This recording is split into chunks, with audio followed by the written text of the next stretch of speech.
स्वागत है आप सभी का। आज हम आरंभ करेंगे कक्षा 4 हिंदी व्याकरण का पाठ 20, जिसका नाम है अपठित गद्यांश। अपठित गद्यांश, इसका क्या अर्थ है कि जो ना तो हमने पहले पढ़ा हुआ है और ना ही देखा हुआ है। तो अपठित और गद्यांश मतलब किसी भी पाठ का थोड़ा सा अंश। तो आगे पढ़ेंगे। इसको अंग्रेजी भाषा में कहते हैं अनसीन पैसेज। अपठित गद्यांश दो शब्दों से मिलकर बना है, अपठित और गद्यांश। अपठित का अर्थ है जिसे पहले ना पढ़ा हो तथा गद्यांश का अर्थ है पाठ का अंश या भाग, अर्थात पाठ का वह अंश या भाग जिसका पहले अध्ययन ना किया गया हो अपठित गद्यांश कहलाता है। तो इसमें क्या होता है कि इसमें आपको कुछ प्रश्न पूछे जाते हैं और आपको गद्यांश को पढ़कर उसके जवाब देने होते हैं, उसके उत्तर लिखने होते हैं। अपठित गद्यांश के आधार पर छात्रों से कुछ प्रश्न पूछे जाते हैं जिनके उत्तर गद्यांश को पढ़कर छात्रों को स्वयं देने होते हैं। अतः यह छात्रों में रचनात्मक क्षमता का विकास करने और उनके सोचने समझने की शक्ति बढ़ाने का एक प्रभावशाली माध्यम है। तो क्या इसका फ़ायदा है, जो हम ये अपठित गद्यांश पढ़ते हैं तो इसका हमें क्या फ़ायदा मिलता है? इससे क्या होता है कि हमारी जो सोचने समझने की शक्ति है वो बढ़ती है और हमारी रचनात्मक क्षमता का विकास होता है। अब देखेंगे कि कुछ बातें हमें ध्यान में रखनी चाहिए जब हम अपठित गद्यांश को हल करते हैं। अपठित गद्यांश को हल करते समय निम्न बातें ध्यान में रखनी चाहिए। सर्वप्रथम गद्यांश को ध्यानपूर्वक पढ़ना चाहिए। गद्यांश में आए कठिन शब्दों के अर्थ को समझना चाहिए। गद्यांश की मुख्य बातें रेखांकित कर लेनी चाहिए। गद्यांश में पूछे गए प्रत्येक प्रश्न का उत्तर संक्षिप्त एवं सटीक होना चाहिए। उत्तर की भाषा सरल व स्पष्ट होनी चाहिए। अनावश्यक बातों से बचना चाहिए। तो कम शब्दों में आपको अपनी जो भी आपको उत्तर देना है वो आपको सही तरीके से लिखना चाहिए। तो यहाँ पे आप उदाहरण से समझेंगे। यहाँ कुछ अपठित गद्यांश एवं उनके नीचे कुछ प्रश्न उत्तर दिए गए हैं, इन्हें ध्यानपूर्वक पढ़िए। तो पहले हम गद्यांश पढ़ेंगे। राजा जनक मिथिला प्रदेश के राजा थे। उनके पास भगवान शिव का दिया हुआ एक दिव्य धनुष था। एक बार उन्होंने अपनी पुत्री सीता का स्वयंवर रचाया, जिसमें उन्होंने ये शर्त रखी कि जो व्यक्ति इस धनुष पर प्रत्यंचा चढ़ा देगा उसी से वह अपनी पुत्री का विवाह करेंगे। किंतु स्वयंवर में आए राजकुमारों में से कोई भी यह दुष्कर कार्य नहीं कर सका, जिससे राजा जनक बहुत ज़्यादा निराश हो गए। उन्होंने पृथ्वी को क्षत्रिय विहीन बताते हुए स्वयंवर में सम्मिलित सभी राजकुमारों से लौट जाने को कहा। तभी वहां उपस्थित ऋषि विश्वामित्र ने श्री राम को धनुष उठाने का संकेत दिया। गुरु की आज्ञा पाकर श्री राम ने धनुष को फूल माला की भांति उठा लिया और जो ही उस पर प्रत्यंचा चढ़ाई वह टूट गया। यह देखकर सभी लोगों को बहुत आश्चर्य हुआ, किंतु राजा जनक बहुत प्रसन्न हुए और उन्होंने अपनी पुत्री सीता का विवाह श्री राम के साथ कर दिया। अब हम पहले प्रश्न पढ़ेंगे और आपको जो उत्तर देने हैं वो गद्यांश में से ही छांट कर देने हैं। प्रश्न, राजा जनक कहाँ के राजा थे? तो आप देख सकते हैं यहाँ लिखा है राजा जनक मिथिला प्रदेश के राजा थे। तो यही हमारा उत्तर है, राजा जनक मिथिला प्रदेश के राजा थे। आगे पढ़ेंगे दूसरा प्रश्न। राजा जनक को दिव्य धनुष किसने दिया था? तो राजा जनक को दिव्य धनुष भगवान शिव ने दिया था। सीता जी के स्वयंवर के लिए राजा जनक ने क्या शर्त रखी थी?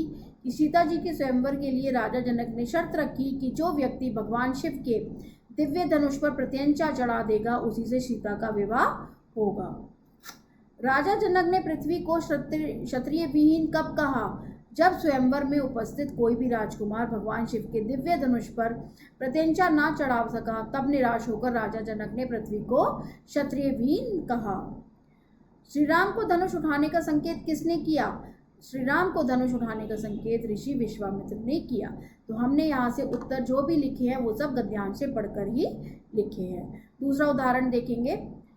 अब हम गद्यांश पढ़ेंगे। राष्ट्रपिता महात्मा गांधी सत्य एवं अहिंसा के पुजारी थे।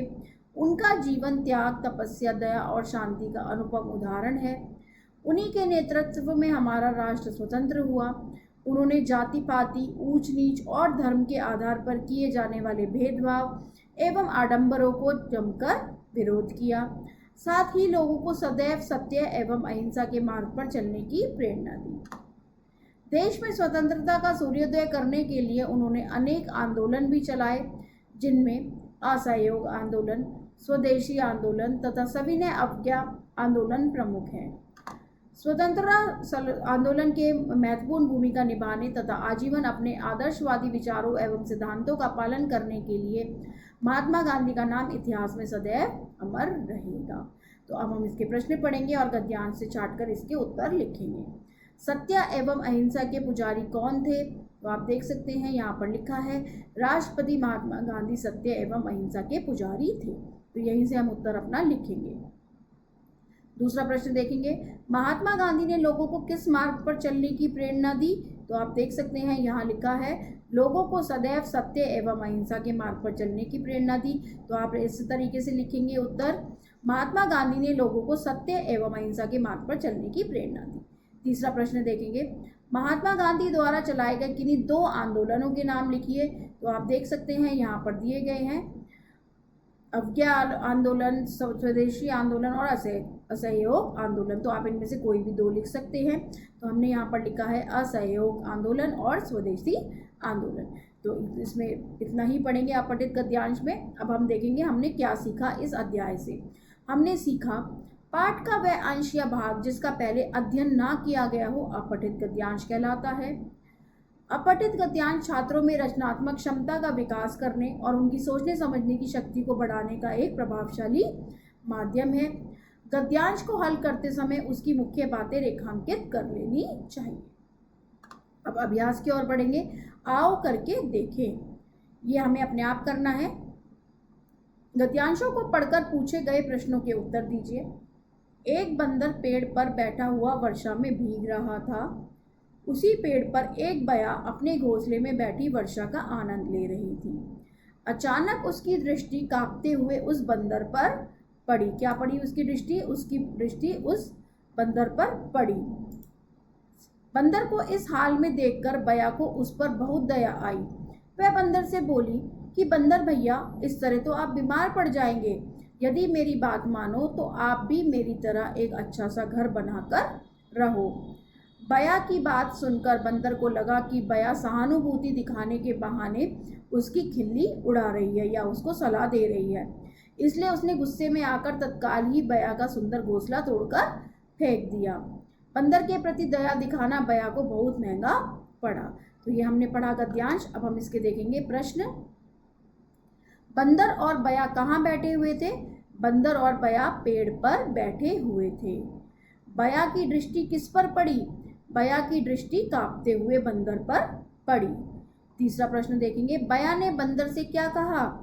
बया ने बंदर से कहा कि वर्षा में भीगकर वह बीमार पड़ जाएगा, उसे बया की तरह घर बनाकर रहना चाहिए।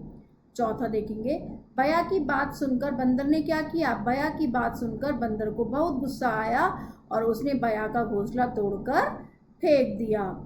उपयुक्त गद्यांश का उचित शीर्षक लिखेंगे। तो क्या शीर्षक हो सकता है यहाँ पर? बंदर और बया। अब हम दूसरे गद्यांश की ओर बढ़ेंगे। भारत एक ऐसा देश है जो निरंतर उन्नति एवं विकास की ओर बढ़ रहा है।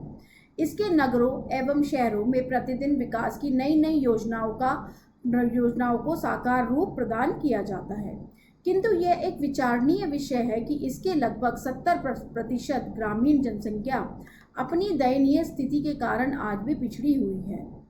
यद्यपि ग्रामीण विकास के लिए सरकार द्वारा अनेक प्रयास किए गए हैं, किंतु उन प्रयासों का समुचित लाभ अभी तक ग्रामीण क्षेत्रों एवं वहां की जनता तक नहीं पहुंच पाया है। अतः इन प्रयासों को और अधिक व्यापक करने की आवश्यकता है। ऐसा करने से ही ग्रामोन्मुखी विकास को एक नई दिशा मिल पाएगी और हमारे देश का सामाजिक और आर्थिक विकास सर्वांगीण रूप से हो सकेगा। तो हमने क्या बताया यहाँ पर कि भारत देश के बारे में बताया और ग्रामीण विकास में क्या क्या प्रयास कर सकते हैं जिससे कि हमारा जो देश है वो हर तरीके से उन्नति और विकास की ओर बढ़ता हुआ दिखाई दे। तो हम इसके प्रश्न पढ़ेंगे अब पहले, फिर हमें उत्तर देखने हैं कहाँ से। हम गद्यांश से ही इनके उत्तर देखेंगे। तो पहला प्रश्न है, भारत कैसा देश है? भारत एक ऐसा देश है जो निरंतर विकास और उन्नति की ओर बढ़ रहा है। विकास की नई नई योजनाएं कहाँ साकार होती हैं? विकास की नई नई योजनाएं नगरों और शहरों में साकार होती हैं। ग्रामीण क्षेत्र के लोगों की स्थिति कैसी है? ग्रामीण लोगों की स्थिति आज भी दयनीय है। ग्रामीण विकास के प्रयासों को व्यापक करने की आवश्यकता क्यों है? ग्रामीण विकास के प्रयासों को व्यापक करने से ग्रामोन्मुखी विकास को एक दिशा मिल पाएगी और हमारे देश का सामाजिक और आर्थिक विकास सर्वांगीण रूप से हो सकेगा। तो आप उपयुक्त गद्यांश का उचित शीर्षक लिखिए।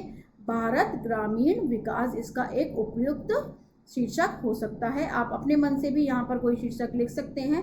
अपठित गद्यांश में हम इतना ही पढ़ेंगे। आशा करती हूँ आप सभी को समझ आया होगा। बहुत बहुत धन्यवाद।